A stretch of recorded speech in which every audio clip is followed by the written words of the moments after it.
இன்றைக்கி நான் பேச போகிற விஷயம் 2. ஆனால் இரண்டையும் இணைக்கக்கூடிய மைய புள்ளி அப்படிங்கிறது ஒன்று தான். ஒரு பக்கம் 20,000 ரூபாய் பணம் வேணுமா, புதைத்த பிணத்தை தோண்டி எடுத்துட்டு வா, அப்போ தான் கிடைக்கும் அப்படின்னு அதிகாரத்தை வச்சு ஒரு எளிய மனிதரை விரட்டக்கூடிய ஒரு சமூகம். இன்னொரு பக்கம் நீ அதிகாரத்திலேயே ஆளுமிக்க பதவியில் இருந்தாலும் கூட நீ பெண் அப்படின்னா ஆணிற்கு அடங்கி தான் போகணும் அப்படிங்கிற மாதிரி ஆணாதிக்க மனோபாக்குவத்தில் எதிர்கொள்ளக்கூடிய ஒரு சமூகம். ரெண்டையும் இணைக்கக்கூடிய ஒரே விஷயம் அதிகாரம் தான். என்ன நடக்குது வாங்க பார்க்கலாம்.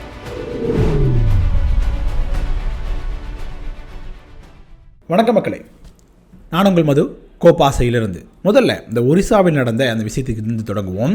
அதாவது ஒரு 50 வயது முதியவர் ஒடிசாவில் ஒரு கிராமத்தில் வசித்து வருகிறார். அவர் ஒரு பழங்குடியின சமூகத்தை சேர்ந்தவராக இருக்கிறார். அவருக்கு கல்வி அறிவு அப்படிங்கிறது சுத்தமாகவே இல்லை அப்படின்னு தான் சொல்கிறாங்க. அவருக்கு ஒரு தங்கையும் இருந்திருக்கிறாங்க. அவரும் தங்கையும் வாழ்ந்துட்டு இருந்திருக்கிறாங்க. அவங்க தங்கை பார்த்திங்கன்னா இப்போ ஜனவரி மாதம் தன்னுடைய உயிரை இழக்கிறாரு.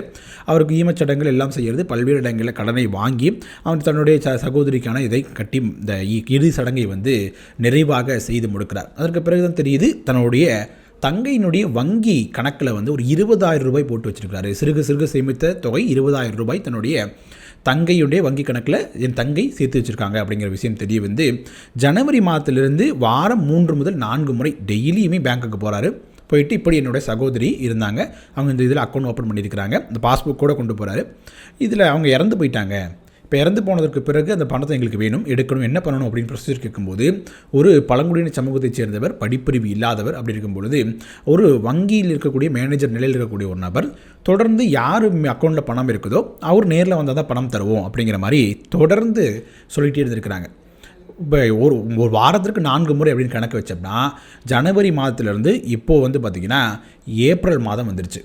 அந்த வங்கி அதிகாரிகள் பணிக்கு செல்லக்கூடிய நேரத்தை விட இவர் அதிக முறை பேங்க்கு போயிட்டு இருக்கிறாரு. அப்போ நம்ம தெரிஞ்சுக்க முடியும், இந்த 20,000 ரூபாய் தொகை அப்படிங்கிறது அந்த பழங்குடியின சமூகத்தை சேர்ந்த அந்த நபருக்கு அந்த தொகை அப்படிங்கிறது எவ்வளோ முக்கியத்துவம் வாய்ந்தது அப்படின்னு நம்ம தெரிஞ்சிருக்கும். தொடர்ந்து இப்படி அலைக்கழிக்கப்பட்டு இருக்கிறாரு. ஒரு எல்லைக்கு மேலே அவங்க அந்த நேரில் கொண்டு காட்டினா தான் பணத்தை தருவாங்க போல இருக்குது அப்படிங்கிற ஒரு அறியாமையா, இல்லை ஒருவேளை தந்த அதிகார துஷ்பிரயோகத்தின் மூலமாக தான் இப்படி அலைக்கழிக்கப்பட்டு இருந்துட்டு இருக்கோம் அப்படிங்கிற ஒரு ஆதங்கத்திலோ எதிலான தெரியல அவங்க என்ன பண்ணுறாரு அப்படின்னா தன்னுடைய சகோதரி பிதைக்கப்பட்ட இடத்துக்கு போகிறாரு. அந்த பிணத்தை தோண்டி எடுக்கிறாரு.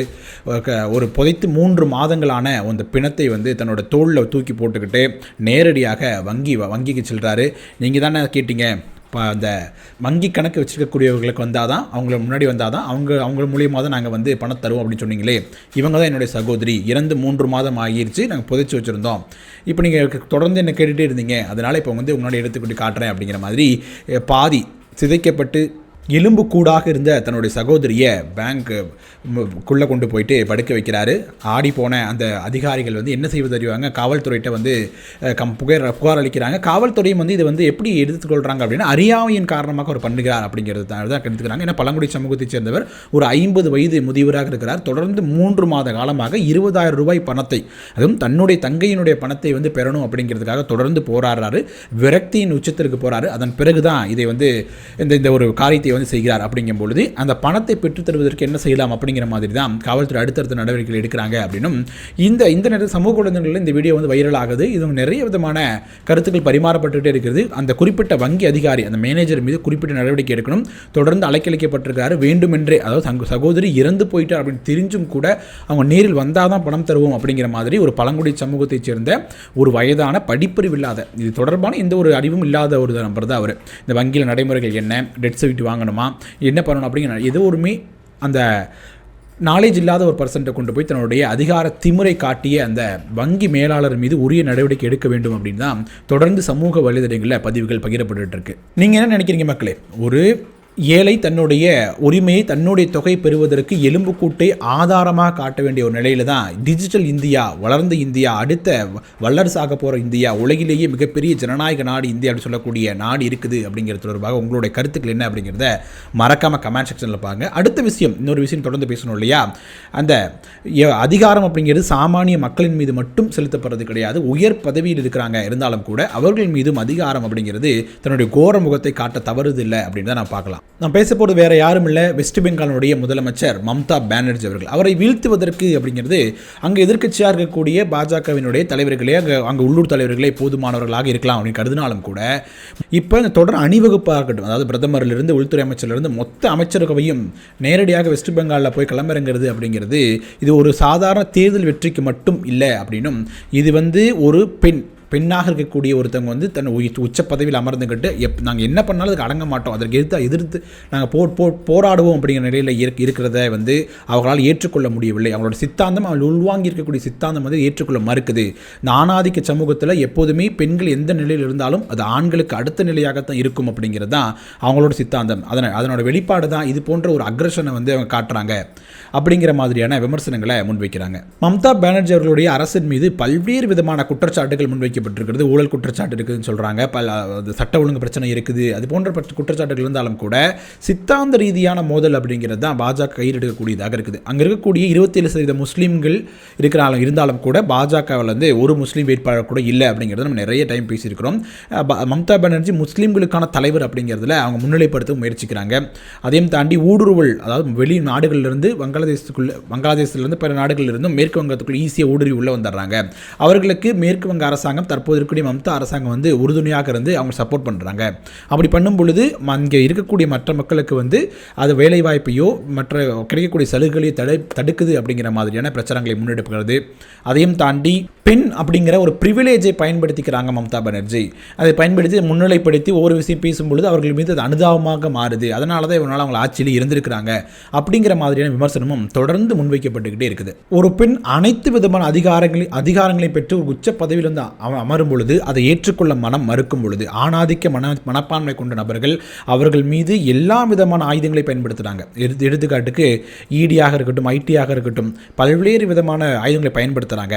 அதை பயன்படுத்தி இவ்வளவு அக்ரஷனாக எதிர்ப்பதற்கு காரணம் என்ன அப்படின்னா, ஒரு பெண் இவ்வளவு அதிகாரத்தை பெற முடியுமா, ஒரு பெண் இப்படி அடங்காமல் இருக்க முடியுமா, நான் எது பண்ணாலும் அவங்களால திருப்பி எங்களை அடிக்கிறது அளவுக்கு எங்களுக்கு எப்படி தைரியம் வந்தது, அதை ஏற்றுக்கொள்ள மனம் மறுக்கிறது அப்படிங்கிறது தான் எதிர்க்கட்சிகள் வைக்கக்கூடிய, அதாவது பாஜகவின் மீது அதை எதிர்க்கக்கூடிய கட்சிகள் வைக்கக்கூடிய மிக முக்கியமான விமர்சனங்கள் ஒன்றாக சொல்லலாம். ஸோ இந்த இரண்டு விஷயங்களை ஒப்பிட்டு பார்க்கும் பொழுது ஒரு சாமானிய ஒரு மக்களுக்கு நடக்கக்கூடிய ஒரு விஷயமாக இருக்கட்டும், உச்ச பதவியில் இருக்கக்கூடிய ஒரு பெண்ணுக்கு நடக்கக்கூடிய ஒரு விஷயமாக இருக்கட்டும், ரெண்டுமே அதிகார துஷ்பிரயோகம் அப்படின்னு தான் நம்ம சொல்லணும். இவர்களுக்கு தெரியும் அந்த பெண் இறந்து போயிட்டாங்க, முன்னாடி நிறுத்த முடியும்னு தெரிந்தும் கூட அவர் வந்தால் தான் பணம் தருவேன் அப்படின்னு சொல்வதாக இருக்கட்டும்.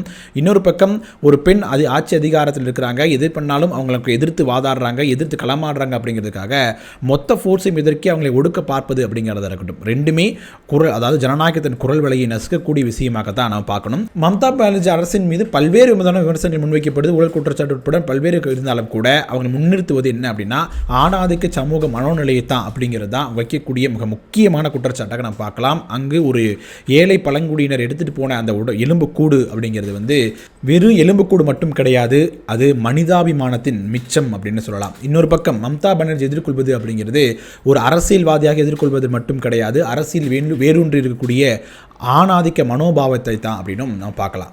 ரூல்ஸ் அண்ட் ரெகுலேஷன் அப்படிங்கிறது மனிதர்களை வாழ்விக்கிறது தான் அப்படிங்கிறதுக்காகவே தவிர அவர்களை வாழ்வை சிதைப்பதற்காக இல்லை அப்படிங்கிறதும், அதே நேரத்தில் அரசியல் என்பது இரண்டு கொள்கைகளுக்கு இடையான மோதலாகத்தான் இருக்கணுமே தவிர தனி மனித தாக்குதலோ தனி மனிதனை ஒழிக்க வேண்டும் என்பதற்காகவே அரசியல் செய்வது அப்படிங்கிறது உலகிலேயே மிகப்பெரிய ஜனநாயக நாட்டிற்கு அழகு இல்லை அப்படின்னு தான் நம்ம சொல்லணும். இப்போது அந்த பழங்குடியின சமூகத்தைச் சேர்ந்த அவருக்கு பணம் கிடைத்து விடலாம். இன்னொரு பக்கத்து மம்தா பானர்ஜி தேர்தலில் தோற்றோ இல்லை வெற்றியோ பெறலாம். அதெல்லாம் ஒரு பக்கம் இருந்தாலும் கூட இந்த ஆதிக்க மனப்பான்மை எப்போது மாறப் போகுது அப்படிங்கிறது தான் நம்மளுடைய முக்கியமான கேள்விகளில் ஒன்றாக இருக்குது. ஓகே மக்களை, நம்ம வீடியோவோட இறுதி பகுதிக்கு வந்துட்டோம். இந்த நிகழ்வுகள் குறித்து உங்களோட கருத்துக்கள் என்ன அப்படிங்கிறத கமெண்ட் செக்ஷனில் சொல்லுங்கள். நாளை ஏப்ரல் 29 மேற்கு வங்கத்தினுடைய சட்டமன்ற தேர்தல் 2ஆம் கட்ட தேர்தல் அப்படிங்கிறது நடந்து முடிய போகிறது. இன்னும் 4-5 நாட்களில் தேர்தல் முடிவுகளும் வெளியிட போகுது.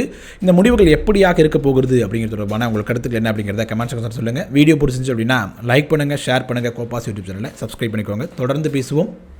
நன்றி.